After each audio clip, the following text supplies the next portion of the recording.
Patuloy ang pagbangon at pagbabago ng ABS-CBN habang pinalalakas nito ang mga programa, pelikula, musika, digital content at partnership sa iba't ibang platform.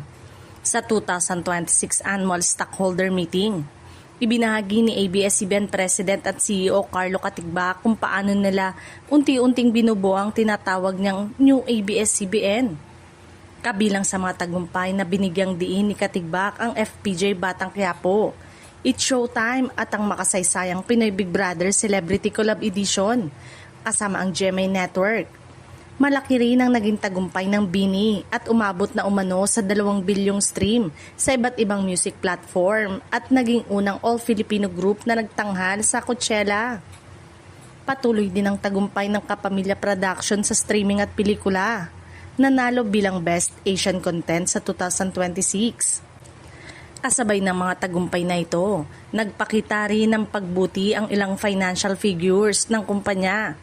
Umakyat sa 12.6 billion pesos ang revenues ng ABS-CBN, hindi kasama ang Sky, noong 2025 na pinakamataas mula nang mawalan ito ng broadcast franchise. Nabawasan din ng 28% ang consolidated net loss mula 6.1 billion pesos noong 2024. Patungong 4.7 billion noong 2025.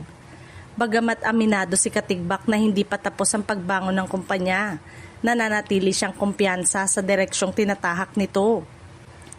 This is a new ABS-CBN that we are building.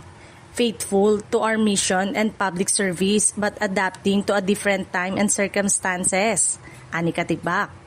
Patuloy na layunin ng New ABS-CBN na gumawa ng mga kwentong mahalaga sa mga Pilipino at ipakita na kayang makipagsabayan ng Filipino stories at talent sa global stage.